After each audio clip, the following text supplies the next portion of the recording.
এটা কেমন কথা হলো? গরমকাল বলে হাফ পেমেন্টে কাজ করতে হবে? আরে দাদা কেমন আছো? একটু ডেট ফেট থাকলে বলো। আরে তোমার জন্য আমি সারা বছর ফাঁকা। এই ক্লায়েন্ট কি বলছে? পেমেন্ট দিতে পারবে না, এক পেটি চিল বিয়ার দেবে, কি বলবো? চিটিং বাজে ভরে যাচ্ছে, এর জন্যই তো কাজ নেই। এবার ওই ইএমআইটা দেওয়া হবে না।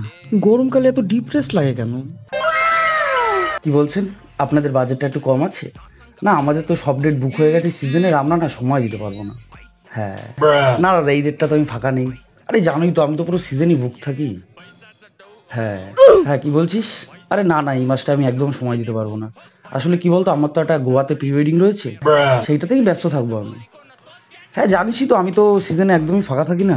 কি বলবো আর কি, মানে এত কাজ।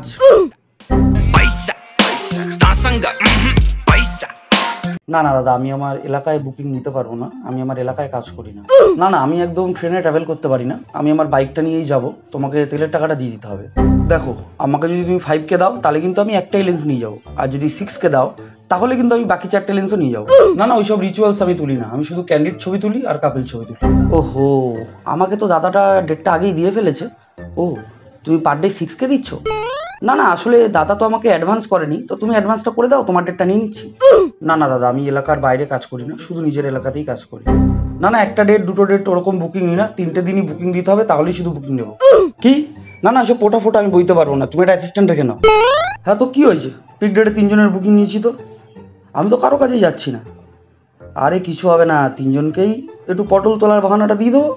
একজনকে দাদু, একজনকে ঠাকুমা, আর একজনকে বন্ধু।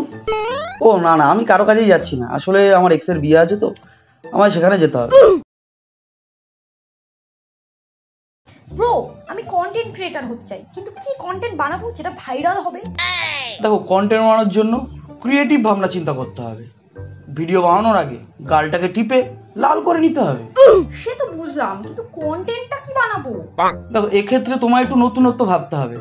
যেমন ধরো, boyfriend versus best friend, best friend versus boyfriend, girlfriend versus best friend, best friend versus girlfriend, girlfriend versus boyfriend, best friend versus girlfriend, gay versus lesbian, lesbian versus gay, কাকু ভার্সেস কাকিমা, দিদি ভার্সেস দিদিমা। ও আর হ্যাঁ, গলি। গলি কিন্তু খুব important. গলি? Okay next. ব্রো, আমি না গিটার টিউটোরিয়াল বানাই, কিন্তু কেউ পাত্তাও দিয়ে দেখে না। বাবা প্রসাদ খাও না, সেইভাবে তো না। খাও না, খেতে হবে, আর না খেলে ভিডিওতে দেখাতে হবে। আর হ্যাঁ, টেবিলে একটা বুড়ো সাধুর বোতল সবসময় থাকবে। আরও একটা আইডিয়া আছে, ওটা একটু বেশি ক্রিয়েটিভ আছে। যেমন ধরো মিম রিয়াকশন, একটু বেশি ক্রিয়েটিভ। অন্যের ক্রিয়েটিভিটি তুমি তোমার চ্যানেলে দেখাবে, ভিউজ কামাবে, সিম্পল। ভিডিওটাকে লাইক করো, শেয়ার করো, চ্যানেলটাকে সাবস্ক্রাইব করো। আমার না বোথ সাইড কভার হবে, আর আমার কিন্তু সব ফুল ফ্রেম ক্যামেরা, আর আমার কিন্তু অনেক সুন্দর সুন্দর কটা রিলসও শুট করে দিতে হবে। আর হ্যাঁ, আমার কিন্তু প্রি ওয়েডিং এর জন্য একটা সুন্দর স্টোরি ভাবতে হবে। আচ্ছা ম্যাম, দেখি আপনার বাজেটটা হবে হচ্ছে 70,000। কি বলছো? আমার বাবা পাশে স্টুডিওতে কথা বলেছিল, ওরা তো বলেছে অনলি 40,000 এ করে দেবে। কোয়ালিটির তো একটা ব্যাপার আছে, আর এত কাজ এত কম টাকায় হবে না। ধুস, কি যে বলো, আমার দাদার বন্ধু আছে, ওরও ক্যামেরা আছে, ও তো বলেছে অনলি 20,000 এ করে দেবে। কি যে বলি, মানে এত নিচে নেমে গেছে না এরা। হ্যালো, কে? তুই কেন ফোন করেছিস? তোকে বলেছি না তোর সাথে আমার কোনো সম্পর্ক নেই, আমার সামনে বিয়ে, তুই জানিস না? Wait a minute. হ্যাঁ, তাই নাকি? কি বলছিস? ওকে ওকে, ঠিক আছে। বাহ, কাউকে আর বুক করতে হচ্ছে না। আমার এক্স বয়ফ্রেন্ড কল করেছিল, ও নতুন ক্যামেরা কিনেছে, আর ও ওয়েডিং ফটোগ্রাফি শুরু করেছে, তো ও বলেছে আমাকে ফ্রিতে করে দেবে। हे प्रभु हे हरि राम कृष्ण जगन्नाथ प्रेमानंद ने क्या हुआ?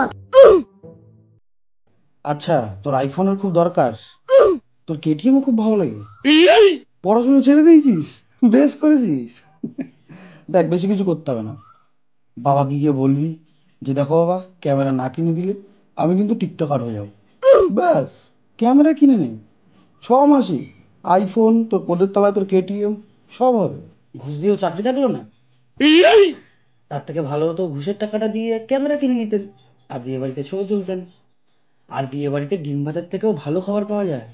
কি, তোমার এই কটা টাকা গুনে দেবো? টাকার কি দেখেছো তুমি? টাকা তো দেখেছো ওয়েডিং ফটোগ্রাফাররা। কি টাকা নাও, শপিং করতে হবে। দেখো, প্রতি মাসে আমি তোমার শপিং করাতে পারবো না। তোমায় কতবার বলেছি যে একটা ক্যামেরা কিনে নাও, একসাথে কাজ করব, ঘরের টাকা ঘরেই থাকবে।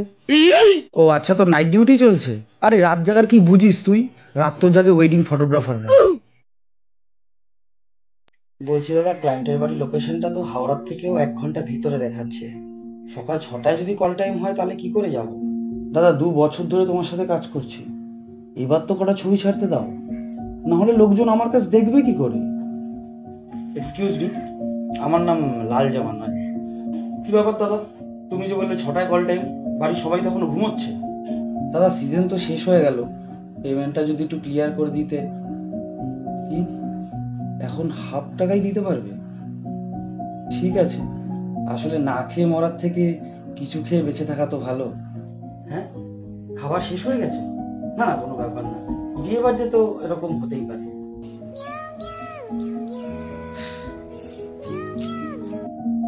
হ্যাঁ দাদা, আমি তো লোকেশনে চলে এসেছি।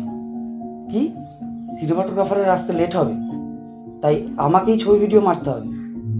অদ্ভুত। আরে না না আঙ্কেল, আমরা চলে যেতে পারবো। আরে রাত 3টে বাজে তো কি হয়েছে, আধ ঘন্টা দূরেই তো স্টেশন, একটু হাঁটলেই তো পৌঁছে যাবো।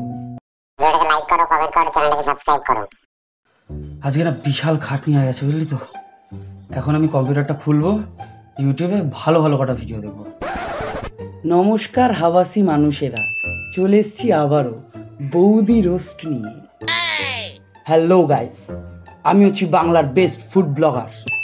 আমি সবসময় তোমাদের দেখা ইউনিক ইউনিক খাবার। পুরো বাংলা জুড়ে এখন শুধু বিরিয়ানি বিরিয়ানি বিরিয়ানি, সব জায়গায় শুধু বিরিয়ানির দোকান। কিন্তু গাইস, আমি তোমাদের বিরিয়ানি দেখাতে আসিনি।